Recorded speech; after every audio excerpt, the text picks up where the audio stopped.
nagloko? Ay, maabutan ka pa talaga ng malas. Dito pa talaga?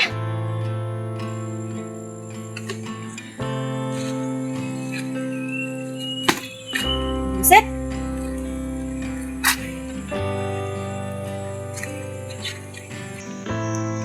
Pinakondisyon pa naman kita. Tapos ngayon, masisira ka lang. Miss? Grabe ka naman, Manong. Nagugulat ka ba? Sorry. Sorry? Ano bang kailangan mo? Sa palagay ko, miss, parang ikaw ang nagilangan sa motor mo.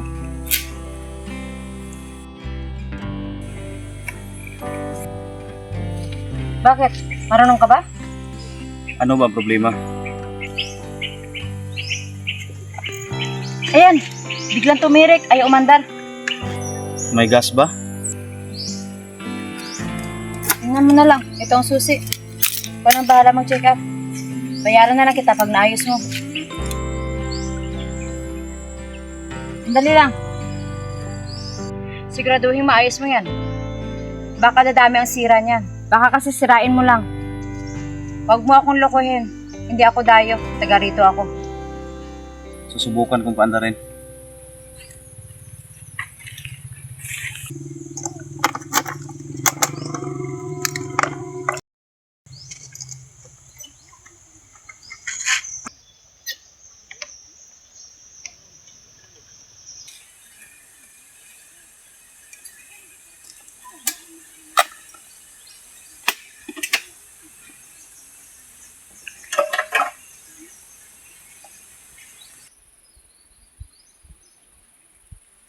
May gas pa ba? Oo, meron pa naman.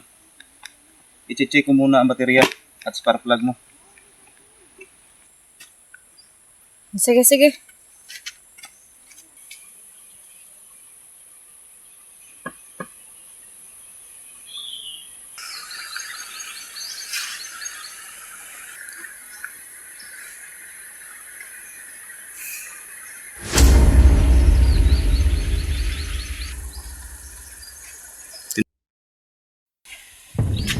Ay! Ano ba? Sorry, Bakit ba? basta umpo ka lang. Bakit? Magandang umaga po, Aling Veronica. Magandang umaga din sa iyo, Robert.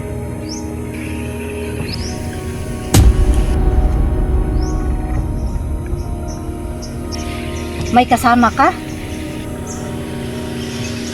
Opo, meron po. Pinsan ko po. Gago, sino ba kasi yan? Sige. Ano ba? Ano ba ginagawa mo? Sino ba kasi yun? Bakit parang tinatago mo ko, ha? Wala.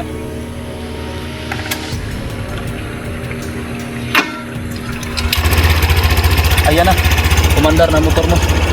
Sige na, umalis ka na. Magkano singil mo? Huwag mo na akong bayaran. Sige na, umalis ka na.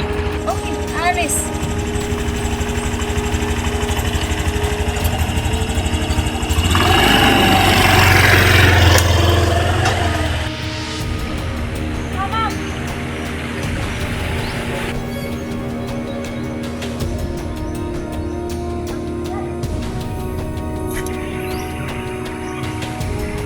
Sana hindi sinakita ni Aling Veronica.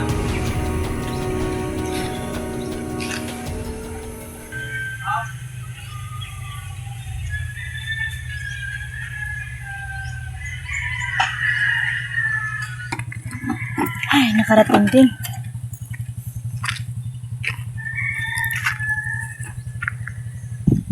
Ito na ba ang bahay namin? Napakaganda. Di talaga sinayin ni Tata yung pinapadala ko sa kanya ng pera. Pinaganda niya yung bahay.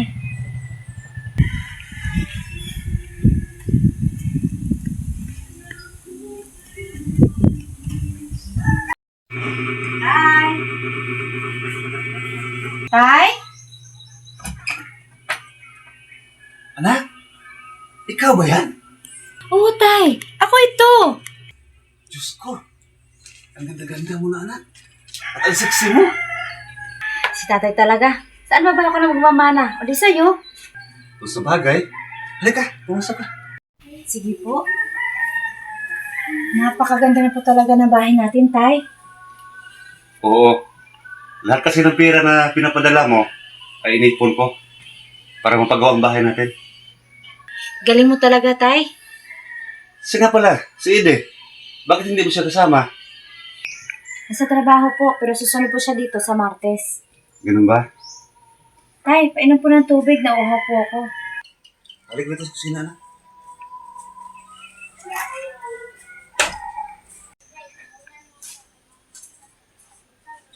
Tay, buntis po ako. Ano? Buntis ka? Nagbunga na po ang pagmamahala namin ni Indy, Tay. Bakit hindi mo sinabi? Bakit ka umuwi dito? Nang ganyan? Ha? Anong ibig niyo sabihin, Itay? At bakit parang hindi ka yata masaya?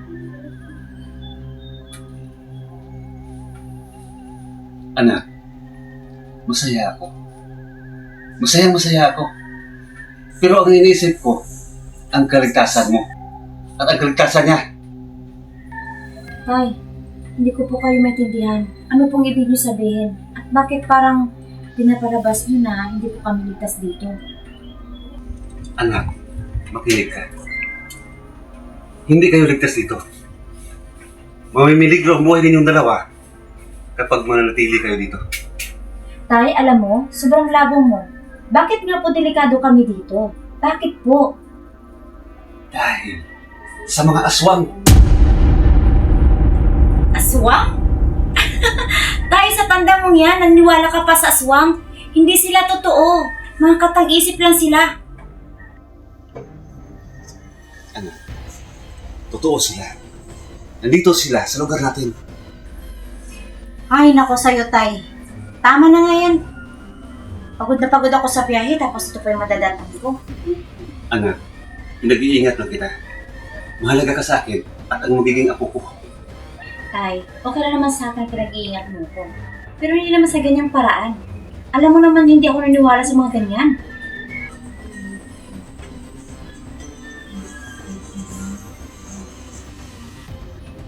Anak, baka maaari huwag kang tumugal dito. Tay, bakit ka ganyan? Hindi ba ako welcome dito? At tagal-tagal natin hindi nakita tapos sinasabihin mo sa akin? Tay, alam mo, sobrang labo mo. Hindi ka katulad ng ibang ama dyan. Na pag makita ang anak, makita mo talaga. Sa mukha nila ang sobrang saya. Ikaw, papaalisin mo ko agad. Tay, kakarating ko lang oh. Anak, hindi mo ako naiintindihan. Tay, ano bang iintindihin ko? Yung mga sinasabi mong aswang? Yung bang iintindihin ko? Ay nako, tama na usapan ito. Pagod ako, gusto ko matulog.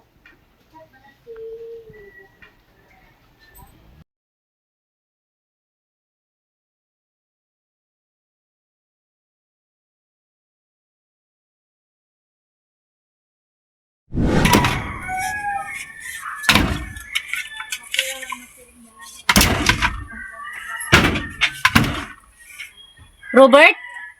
Ikaw ba yan? Oo ate, ako po ito. Nasabihan mo ba si Manong Jigo? Opo ate, nasabihan ko po siya kanina. Mabuti.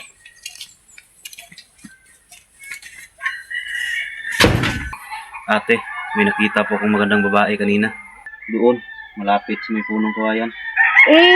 Ano naman ngayon? Pero nagtataka lang ako ate. Dahil ang sabi niya, hindi daw siya dayo sa lugar natin. Taga rito daw siya. Pero ngayon ko lang siya nakita dito sa lugar natin. Ha? Sa palagay ko, sa tagal mo nang naninirahan dito, malamang kilala mo ang lahat ng taong nakatira dito. Opo. Tao po. May tao yata sa labas ate. Titingnan ko.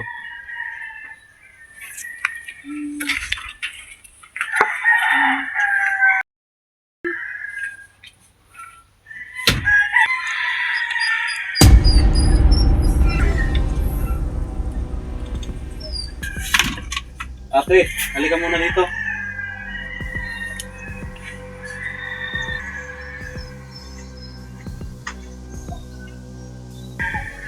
Manang Veronica.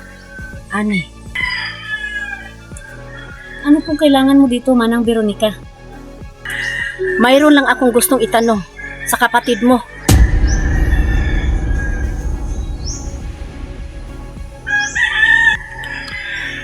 Ano po yung Manang? Robert, nasaan na ang pinsan mo? Pinsan? Yung babae sinabi ko sa iyo, ate. Nasaan na? Parang wala yata siya dito. Ah, yung pinsan naming babae, si Clarice? Di ba Clarice ang pangalan ng Robert? Oo, Clarice, ate. Umuwi na po siya, Manang. Kanina pa po. Sigurado ba kayo? Oo, sigurado po kami, Manang. Di ba, Robert? Oo, sigurado po tayo, ate. Sige.